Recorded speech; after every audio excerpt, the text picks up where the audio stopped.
Good afternoon, Team Krulak community, and welcome back to another episode of Down the Rabbit Hole on the Russia-Ukraine War. Myself, Major Ian Brown, Operations Officer at the Krulak Center, and always happy to welcome back Dr. Yuval Weber, our Russia subject matter expert. We have, we kind of thought we might have to do another one, you know, before we hit sort of the 2 week point from the last one, and that turned out to be correct because there's been a lot going on, especially in the last 24 hours in what it now looks like at least two, if not potentially more, pretty aggressive counteroffensive operations underway inside Ukraine. Before we get there, though, I did want to make a point of sending out to our Commonwealth friends and our friends in the United Kingdom and our audience here our condolences on the passing of Queen Elizabeth II. I think 96 years old. Yeah, she lived a very long life, and from when I was reading, some people were like, her health has not been great the last few months. So, in one sense, it's not a huge surprise, but in the other sense, the longest reigning monarch in English history. And I was just reading through some of like the random little factoids of how to put that in perspective. And one of them was she'd been alive for 30% of American history, like all of it, which is pretty remarkable. She was alive for the entirety of the space program. So, the whole window that humanity has been up in space, she was, born, lived, and in her life encompassed the very beginnings of that. And then I'm sure there's lots of other factoids too, but I also noted, I almost didn't believe this one at first, but then I saw on various sources it was true. But the double rainbow that came out over Buckingham Palace, right before the news was announced of her passing, seemed to be a very fitting moment to take a note. And like for me personally, I've been messaging back because I have, for those in the audience who don't know, I'm a former Canadian, so a former member of the Commonwealth. But growing up, I remember her face was on all of our money. I remember when I was a Canadian Boy Scout saying, "God save the Queen" is part of the Scout oath that you take. So, we were talking last week about end of eras with the passing of Mikhail Gorbachev. That was he was there for the fall of the Soviet Empire, and so was she, right? And her life encompassed a lot of that too. So I don't know how many end of eras we can have, but between that and her passing, we are definitely in a very different world right now. So for the Commonwealth and our UK audience, we just want to know we're thinking about you, and great respect for the everything she did for her country and those whose lives she affected. All right, so shifting to our main topic, like I said, in the past 24 hours, there've been a lot of developments. I'm trying to think when I first read about that there was something brewing up in the Kharkiv region. Maybe it was 2 nights ago, and then the list of towns and the big blue arrows for territory recaptured has just been kind of astonishing. So, last time we talked, we were talking about the sort of the initiation of the counteroffensive down in Kherson.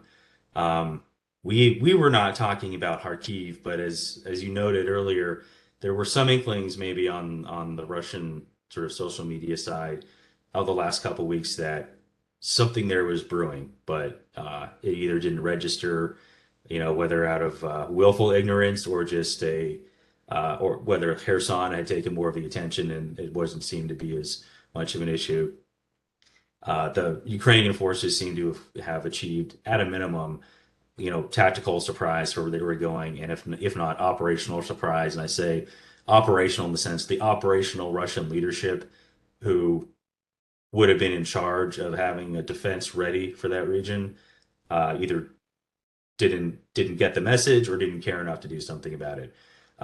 Fast forwarding through the last 24 hours now, Yuval, if you want to sort of take us to, and this is changing sort of by the minute, what progress have the Ukrainian forces made in the last 24, 36 hours in the Kharkiv region? Where are they right now, and where do they seem intent on going? So pleasure as always, Ian. And before we get into this, just also want to send a shout out to King Charles III, who has had more than 50 years of on-the-job training. So hopefully he's at the tender age of 73, ready to do well in his new position. So all of that said, we're recording this right now. It's Friday, September 9th, a little bit after 5 o'clock or 1700. And we'd originally planned to record earlier today, and we would have had a very different episode. What we've basically observed at minimum over the last, let's say, even 12 hours, is that Ukraine has opened up, in effect, in terms of the northeast of the Ukraine-Russia front line in Kharkiv Oblast, Kharkiv province. They are going directly from west to east, and they are going essentially through or up towards Izium as well. So it seems the big picture here over the last, let's say, couple days or so, when you were talking about operational surprise, is that for the past several months, or past, let's say, 2 months or so, Ukraine has been engaging in shaping operations in the south of the country, and loudly proclaiming for all to hear that they were going to engage in a counteroffensive to retake the city of Kherson, and to retake the land west of the Dnipro River. Um, and so what the Russians did in response to this is move tremendous numbers of, basically battle-hardened troops who've been fighting for the last 6 months from Kharkiv down south in order to basically hold on to territory, do whatever it is that they were going to do.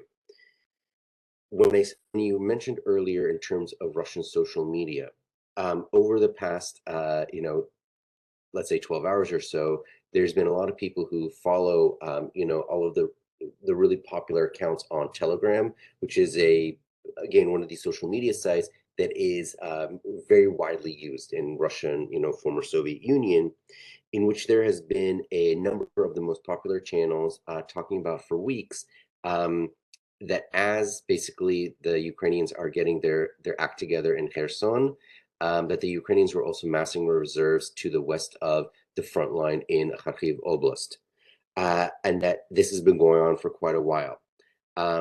They were also complaining that the existing units in Kharkiv Oblast have been quite undermanned, and a number of the saying that even where they, as like let's say military bloggers or journalists attached to LNR, DNR, Rosgvardia units in Kharkiv Oblast, that these were units at basically 40 to 50% of strength.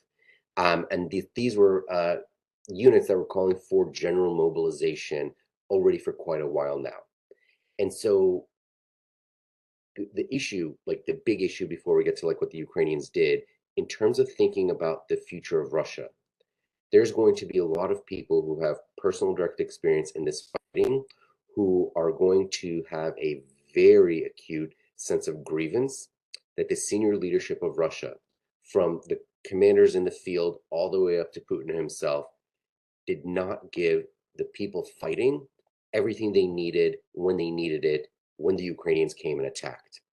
And in that regard, we've talked in recent weeks about Russia and the military as a learning organization, and part of like what happens in authoritarian states is that no one wants to bear bad news because they then own bad news.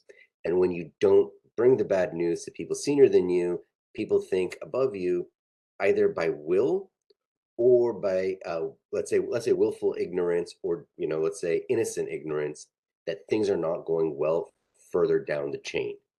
And so it became clear to, like, let's say, military people writing from the Russian side, is that their warnings were not being taken seriously. So what the Ukrainians have done, particularly, let's say over the last day or so, is that they have had very fast armored vehicles go through the Russian front lines. And instead of doing, these casualty intensive frontal assaults on cities, they're just going past the cities. They're just basically destroying everything at the outskirts in order to establish these pockets of Russian resistance, which are no longer going to be able to be supplied from outside. And so that this is going to lead, and in fact, literally just before we started recording, I saw that the Ukraine's defense minister says one of their key problems right now in terms of logistics is that they're having difficulty handling the number of POWs that they're taking in. So what they've been doing is they go basically into the towns, very fast armored attacks. Then they bring the artillery, they have the artillery, then they bring in the infantry to mop things up. And what they're discovering is that in a lot of these villages, a lot of these settlements, basically the first echelon of Russian troops have been these LNR, DNR, somewhere between conscripts and proxies, but not very well armed, not very well trained. And so once the Ukrainians, with basically NATO grade equipment, are pushing through them quite easily, what's happening is that a lot of these towns are being held by Rosgvardia units, and Rosgvardia is basically a law enforcement organ of the Russian Federation, whose main job is civil order. So these are the people who's trained to beat up protesters. Facing a very fast assault by artillery and infantry is not something that they're trained to do. And that's one of the reasons that the Ukrainians have been able to go very, very quickly. What we've then seen in terms of the imagery, and this is again part of Ukraine's bucking up morale at home, is that they are putting out a lot of these videos in which armored personnel carriers are rolling through town. The townspeople see that these are Ukrainians. They come up. They are super happy to see them. So the morale boost to those soldiers, the morale boost obviously to the Ukrainians watching, and the morale boost essentially to Ukraine's backers. In past couple of episodes, what we've talked about is Ukraine needs to make an argument because Russia is making one sort of argument. Russia's argument is supplying Ukraine is just leading to more dead people on all sides. Ukraine's eventually going to lose, so stop supporting Ukraine. And if you continue to support Ukraine, you're going to have a very cold winter. So Ukraine, for its part, had to show that it is using the aid and the military equipment it's receiving correctly and in a fashion that says this is going to end sooner rather than later and on Ukraine's terms.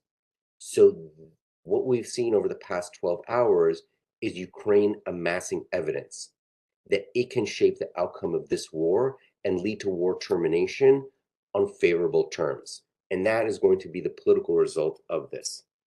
So what we're seeing is that small towns that were previously under Russian occupation are falling. Larger towns like Kupiansk, Izum, these sort of major towns of Kharkiv that were under occupation, these are getting surrounded basically by the Ukrainians. The Ukrainians are cutting off the lines of communication, essentially putting let's say, the fear into the existing Russian soldiers or LNR, Wagner, whomever, that basically there's no help coming. And that this puts into, do you want to basically fight till we're all dead?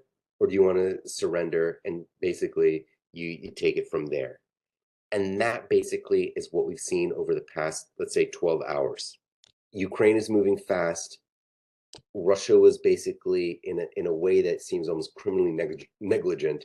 They were caught unawares that they were coming.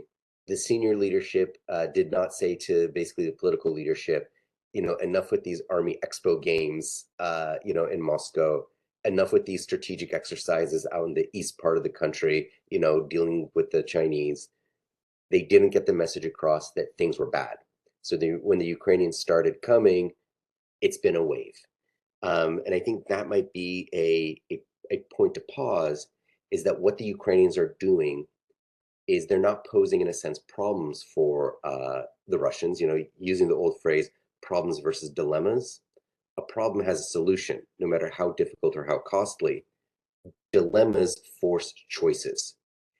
And so where the Russians are right now is they've taken a lot of the troops from Kharkiv Oblast to Zaporizhia and Kherson Oblast in order to deal with the Ukrainians in the south. So now, do the Russians then remove those soldiers back in order to fortify the northeast so that the entire eastern flank doesn't collapse? Or do they just see what happens there, try to get reserves from elsewhere, and make sure that Ukraine doesn't win, or like the Kherson counteroffensive doesn't become any more successful? And that's the key dilemma that the Russians are basically confronted with right now. Yeah, using the term dilemma, I don't know if you sort of pick this as a part of the military's cliche terminology or not, but we talk a lot about how you want to put the enemy on horns of a dilemma, right? Where it forces choices exactly, and none of the choices are good. And part of the dilemma itself is having to weigh two different or more than two really bad choices can Mhm. can create opportunities on its own, because when your enemy is paused or sort of like, frozen in a state of mental shock or paralysis, trying to process the which the bad choices do I do, even that paralysis can be an advantage of continuing operations the way you want to. So I think before I want to look at Kherson, but before we do that, for those in the audience, to sort of help understand what, why this particular region itself could be so critical. Can you kind of paint the picture of, mentioned Kupiansk, which is I'm sorry, a little bit southeast of Kharkiv, but it's basically due east. But then south of Kupiansk is Izum. The why are these particular cities important? And I'll note that I honestly I've looked at Izium a lot because it's been on many maps of the war as a central ground line of communication or logistics hub for basically the Russian effort in that region. Although I saw some other maps today noting that Kupiansk is like it's almost the Gettysburg of railroads, if you will, in that area, where you have like five or so different rail lines intersecting at Kupiansk, some of which go down to Izium. So what how important are these cities in terms of the Russia's ability to sustain and supply its war effort in that region? And if they lose both of those, which it's it seems like Kupiansk is already lost to them, and Izium might follow here shortly. If they lose those, what does that do to their ability to one, support their positions on the remainder of the eastern part of Ukraine, and two, to develop any sort of counteroffensive if they can scrape together the people and equipment to do it? If they lose those hubs, what does that do to any possible response? Yeah, so again, these are pretty fluid moments we're talking about, and things can go in lots of different directions. So to answer that, I'll assume there is a linear, uh, you know, um, Ukrainian advance, but obviously this can change, at a moment's notice. But when you talked about the Gettysburg of, this region, for those who have not been to Gettysburg, why is the reason that it was an important part of like the Civil War is one, they made shoes. There are a lot of shoe factories there. And shoes in the days of yore were very valuable commodities, particularly for soldiers. So there were a lot of roads going into Gettysburg because it was a manufacturing center there. And so the point of Kupiansk and Izum is that the north-south railroads of this entire region go through those towns. So if the north-south railroads and lines of communication, and we've talked a lot in previous episodes about how Russia is still basically like when we talked about the United States and its partners, and particularly the US, investing in airlift capabilities, dropping things by plane, helicopter, etc. Russia is still basically, roughly speaking, a World War II fighting organization by using rail lines as the dominant feature. If that basically line of communication is severed, that means the ability of, Russia to bring things in across the border from the north is thereby limited. And if that's the case, then we're in a sense where like the Belgorod Oblast and Voronezh Oblast start to become more the actual front line where the borders are. And in that regard, we will be able to see that the front line will start to actually come closer and closer, both to the actual border of Russia, but to the areas of Luhansk and Donetsk oblasts or like regions that were the pre-war. And when I say war, talking about what started from February 24th onwards, it means that the Ukrainians are able to cut off all of the north-south lines of communication that previously protected what we now refer to as Luhansk and Donetsk People's Republics. And this gets Russia basically back to what the pre-war situation was. And that essentially poses the political question onto the Russians. If, let's say, after 6 months or 7 months or 8 months of fighting, all you've done is burn up several tens of thousands of soldiers to get exactly nowhere, What does that say about Putin's decision-making abilities and the stresses on him that will come from not just people who want the war to end because they want to like re-engage Russia with the rest of the world, but in terms of has he been successful in prosecuting the war along the lines that he originally intended? He failed in the first instance of trying to basically invade a country of 40 million people from 9 different directions. But will he fail in terms of the smaller the smaller objective, the smaller theory of victory of basically conquering all of Donbass? Because that's what basically these lines are meant to do. They're meant to protect the rest of Donbass from Ukrainian forces. And that, in the last couple episodes, we've talked about the assassination of Daria Dugina, and part of that, I threw in as a potential explanation is to make sure that there is limited or tamped down criticism of Putin from the right. That essentially he is, through his own incompetence, giving up Russia's victory in Ukraine to the Ukrainians. If there is a collapse of, let's say, the northeastern front of Ukraine, those are going to be the criticisms that are leveled, is that Putin is not fit for purpose.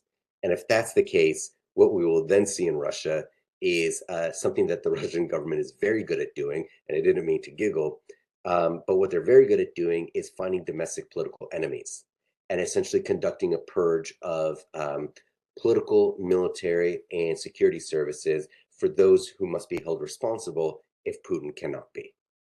Because Putin, he keeps saying, we've lost nothing. We haven't even started the fight. We are basically going to succeed and we're going to fulfill all of our objectives. If things don't look good and the Ukrainians keep raising their flag over all these towns that they're basically de-occupying, he's going to look like a jerk. And the entire point of being an authoritarian leader is that you create the universe in which you do not look like a fool, you do not look like a jerk. And that is basically what is being threatened here. North-south lines of communication based on railways are the things that protect the bare minimum of what Putin needs from this war, which is to have the entirety of Donbass under Russian control, ready to be annexed directly into the Russian Federation. That's essentially what the Ukrainians have done, putting Putin on the horns of the dilemma, as it were. Yeah, and not to go off on a too much of a tangent, but the point of purges because the leader can't be wrong, so someone else has to be. I wonder how that would work out in the timing of this conflict because we reeling back a few decades, we know that Stalin did a pretty effective job of purging a lot of military leadership in the Red Army before World War II, and that cost them on the beginning stages of that war when the Nazis finally decided they were not friends with the Soviet Union but were enemies, and caused a lot of real setbacks because there was not competent military leadership in the Red Army at the time, and then they, you know, put semi-competent people back in charge sort of to fix that. I just wonder what do you do to an already potentially collapsing war effort when you purge in the middle of that, and whoever comes in next probably if the ones you're purging were like the best you had to launch this invasion, what does that do to well, how good is the JV team, I guess, or the practice squad if you go through the JV team too? I don't know. I'm just I'm wondering what that does to the dynamic of any effort to counter the counterattack, with the C team basically. But we're talking about the horns of the dilemma here. So the other horn of it right now, as you already mentioned and we talked about last episode, is a counteroffensive in the Kherson region, which I guess what are your thoughts, kind of, looking back on the last week and now with this unfolding up in the north about sort of how I guess how that offensive is going, because it does seem to be it's certainly not at the rapid tempo that the offensive going east of Kharkiv has been doing, and I just kind of wonder your thoughts on that. Is that is that part of a deliberate strategy? To as you mentioned, like we're going here, sucking in more and more Russian troops to put them in a place where they can't do anything back around Izium and Kharkiv. Is it potentially because that whole messaging campaign that something was going to happen down there actually gave the Russians time to put up effective defenses, and so it's a harder slog maybe than they were anticipating, or some combination of that. I don't know. What do you make of it after this first week? Yeah, so I mean, we're still in it, so we don't know like what is the hindsight that we should be, should have looked for in the first place. But when we last spoke, one of the key things that we were discussing, or at least like, when what we've been talking about for the past week is the Ukrainians have done best in throughout this entire conflict about not fighting the Russians along the Russians' preferred, along Russian doctrine and the way that Russia wants to fight. Russia wants to fight through casualty intensive frontal assaults, and basically trying to attrit the enemy basically through just shooting using their artillery advantage, their fire's advantage. What the Ukrainians have been doing in Kherson is they basically kept waving their arms that they're going to do this counteroffensive to get the Russians in, and then they started to destroy all the bridges around it in order to keep those Russian troops essentially in between the advancing Ukrainian troops and a river. And that the Ukrainians have been basically firing at every single ferry, pontoon crossing, everything that can move across the river, the Ukrainians have been going after. And it could be quite possible that this is, what they were looking to do. They were looking to ensure as many troops as possible, Russian troops as possible, were in Kherson, but that the troops defending Kherson city were in fact basically left with nowhere to go, knowing that they were also going to do something much more rapid in the northeast of the country. And so that could have been ultimately the strategy. Things are slow, wait for something, rapid to happen in the northeast. And ostensibly, the next step there is if the northeast starts to collapse, if the eastern front starts to collapse, and the morale goes, to use basically that in sort of this jujitsu way of using the weight of the collapse in Russian morale in order to accelerate the defeat of Russian forces and or mass surrender of Russian forces. And that, I think, if that was the case, if that was a strategy, what the Ukrainians rolled the dice on is what we talked about at the beginning of this episode, which is the Russian commanders from the ground up. And the higher level commanders basically probably not doing their circulation amongst the positions on the front line, that no one wanted to tell the next person above him at whatever level that bad news was coming, and that they basically allowed the internal Russian commander's fear of owning bad news to not essentially defend everything or to essentially entrench positions or whatever else to make sure that Russia was not placed in a dilemma instead of facing a problem. Yeah, and you mentioning the Russian commanders, there there'd been pictures of one which we had messaged back and forth about, and I'm not 100% confident that the story that was pitched. It was supposedly it was a very senior Russian general who lieutenant general who swapped out his uniform for lieutenant colonel, and they caught him anyway, trying to run away. I don't think that has been confirmed yet, but there have been other reports about Russian commanders basically bailing on their troops in the Kharkiv region before they get encircled. And so, yeah, to your point there, if they if you capture a bunch and you also have the message that your commanders will abandon you, you start blasting that out down in the Kherson region, and I'd be willing to bet. Again, I don't have any confirmation, but I'd be willing to bet that there might have been some commanders who have already found the opportunity to go tour the forces on the other side of the river. Make sure that they're good, or have the ones who are still there eyeballing their own exit. Because if there's been one consistent thing about sort of the relationship between the Russian officer and the soldier, even before this war, but going into it, is they don't care. They're they're happy to exploit, abuse their troops, and um, they're really in it for themselves. And it's a completely different relationship for what what a Western military culture tries to occupy. So that being the case, I bet if you got one or two who bail across the river, and then you have the message to send to the rest of the Russian troops in Kherson, like, you guys are alone. Why would you want to sacrifice your lives here, when nobody's coming to help you, and your so-called leaders have already abandoned you because they think there's no hope. Um, if that's the intent, could be a very powerful messaging campaign. But again, as you said, not a lot of information still yet from the southern region. Let's see. Going through the rest of our notes here. I guess what other things you've been On seeing? that note, this is like the key leadership lesson that I think needs to be underlined here is bad news may be unpleasant, but bad news is your friend because bad news allows you to take better decisions.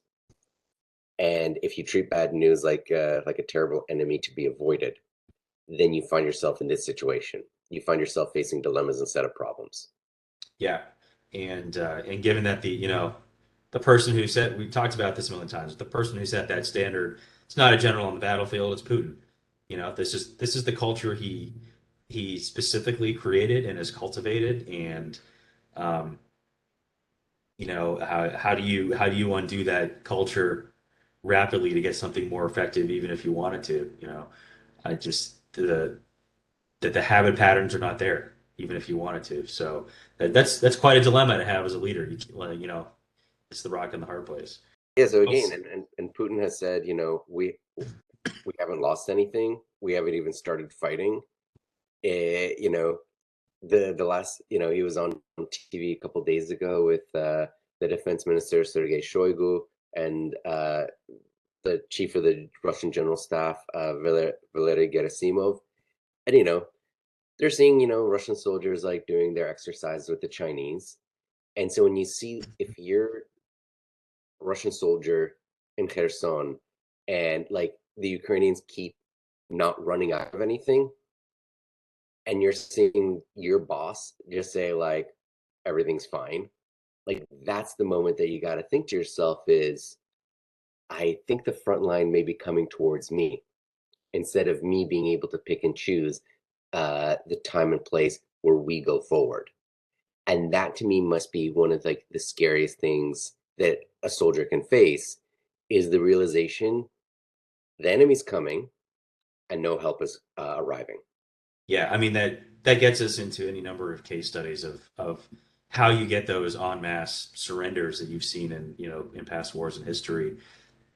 It's the collective. It's a collective decision. Like, I have no hope, and the only way I can't fight to survive. So the only chance to survive is to quit fighting and throw myself at the mercy of the enemy. Um, and you know, again, I don't want to put the cart ahead of the horse too far, but just looking at the movements of where the Ukrainian troops are and how they've isolated the possible egresses for the Russians. And you already mentioned that there's been the Ukrainian defense ministers talked about large numbers of prisoners. We may. I don't know if I said it or if I texted to you at some point in the past, but if there's one thing historically Russian armies are consistent in, it's getting themselves encircled and captured. So I guess we'll see. So actually, to the that consortium, that meeting where Putin was talking about how everything was great. Um, that was about the same time I think there was a report that Russia's looking to buy a large stock in munitions from the North Koreans, and maybe North Korean shells will be the thing to turn it all around. But I guess I want to pose to you the question of I'm pretty sure that report was validated by U.S. government and intelligence sources that's something Putin's actually looking at doing. Um, what does that say about you know the ability of Russian forces to push back in any sense if this is where they're looking now for their munitions? And then maybe a parallel question, to revisit something that I think some folks had sort of theorized earlier in the war was, maybe you had commented on it earlier in the war, but that there was a possibility that Russia or Putin might be holding a reserve of some of his best stuff on the off chance that he needed it against NATO. Um, you know, I think a lot has happened since then, and between seeing them using S-300s, as surface-to-surface missiles rather than anti-air, and asking the North Korean for munitions.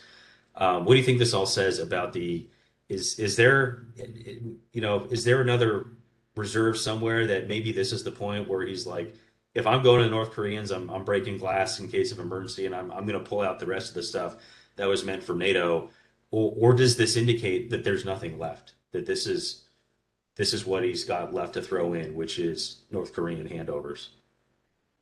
You know, it's funny. So obviously, it could be any number of things, but when we think about what are those basically existing North Korean munitions, um, those are in fact, when you think about it, those are probably either domestic or Soviet era munitions from the Soviet Union. So in essence, the stuff that either the Soviet Union sold to the North Koreans or gave to the North Koreans, or the North Koreans were able to learn from the Soviets how to make them. Those are basically the munitions that we're talking about. So earlier on in this conflict, we talked about the overwhelming artillery munitions advantage that Russia had, and that at a certain point, if you remember, like the beginning months of the war, there was a lot of fear before the United States and its partners started to really give everything to the Ukrainians. Is what happens when Ukraine runs out of basically the Soviet era munitions. This is and so like once those ran out start to run out on the Ukrainian side, obviously they've been replaced by more modern stuff.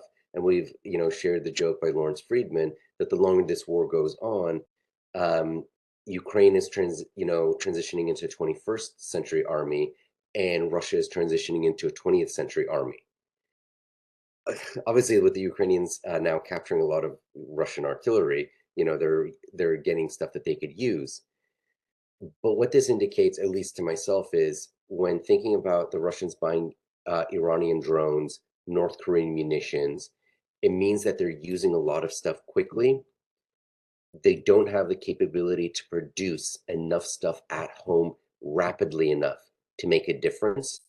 And so they're buying all this stuff that they can, obviously for their own use, but also to ensure that obviously Ukraine doesn't have the opportunity to buy it either.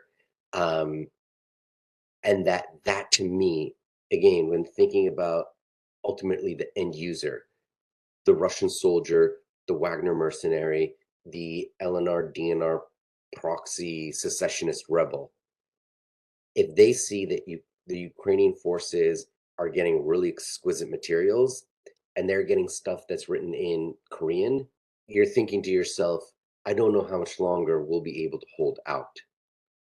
It shows also that sanctions are working in the sense of depriving Russia's military industrial complex of the ability to produce advanced munitions rapidly. I'm sure the Russians have been able to sort of like retrofit, washing machine and like refrigerator microchips into like the industrial complex, the military industrial complex, but obviously not enough and not quickly enough. And that to me is sort of like what basically the sanctions regime plus basically the poor performance on the battlefield. Things which seemed laughable 6 months ago are now the best available options. Yeah, and I like when those reports came out. I didn't. There was a part of me that was like, if Ukraine is going external for arms supplies. If I'm Russia, where do I go for arms supplies? Well, I know North Korean stuff's compatible because I gave it to them or I sold it them down the line. So there's a certain small logic into going that route. Um, Sure, the stuff works. The yeah, stuff is basically if you have a 1970s era, piece of artillery, the North Korean stuff is literally the stuff that's designed for. yes. Although how and so compatibility, that's great. That's what we want. And if there's one thing that we do know the North Koreans have in significant quantity, it is artillery. So the quantity is not an issue, but again, when 1960s, 70s stuff starts showing up, how reliable is that going to be after sitting in a bunker for decades? Who knows? But I think the bigger, like you said, the bigger thing is the message that that sends of if that's the stuff that's getting in your hands at the front line while you have, HIMARS raining around you. There's and aside from that piece, going back to the is Putin prosecuting the war reliably?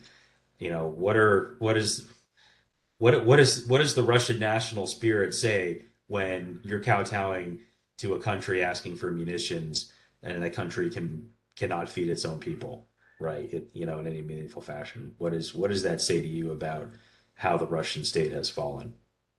I don't know. Um, but okay, I so mean, yeah, we've talked a lot about like the Russian soldier at the front line, wondering, how fast is the front line approaching him in a stationary fashion or in a stationary position. You know, right before we started recording, just started to, I was about to say boot up, like, which by the way, we haven't done many cultural references over the past couple episodes. But for anyone who remembers the late 1980s, early 1990s, that's where that reference comes from. When you boot up a computer or boot up a website, uh, it's this sense of panic is starting to come into the Russian political talk shows. The Russian political talk shows are, in terms of like the headlines, in terms of the chyrons that I'm seeing, are still saying, like the fight is going well, etc. But they're having to talk about Ukrainian advances. And this is one of the larger themes that we've had over the course of this, this conflict, but also like this episode series, is if you're a normal person in Russia, like who hasn't left, you've been told that everything is going well, and now you have evidence that things aren't going well. So you have reduced services and goods. Things are more expensive, but you've been told things are going well. Now things may not be going well. Your country is ever more isolated. Your options for vacation are now basically Armenia, Turkey, and like Mongolia. This is again something that we'll track over the next couple of weeks and months. But if these counteroffensives continue to be successful, and it forces the Russian news on television, which appeals to like the mainstream of Russian society, if the TV says things are not going well, how does Putin manage that? The easy answer is going to be purges and basically violence against the society. If there's purges and violence against the society, does that put more or less confidence in a random person that the war is going well? yeah, And and that seems to be the logic of where we're going. yeah, and to those Russian television folks, we talked about him before. I forget his name, but he's like, I think you've described him as the guy who wears like the Mao jacket on these talk shows. The most recent Solovyov, one, yeah. what's his name? Vladimir Solovyov. Yeah. So the most recent clip of him I saw was uh, his tone had sort of changed. And I think he was basically wailing about, how terrible it was that everyone had forced this war upon Russia, or that Western leaders had forced the war, when Western leaders were basically pleading with Putin not to do this thing. But he himself looked like he had kind of gotten beat up a little bit, and I don't know if there's any more information about it. But his face looked like it had been used as a punching bag by somebody. So the paranoid person in me wonders if maybe somebody from the FSB had come by and maybe indicated he needed to have a different message. I don't know.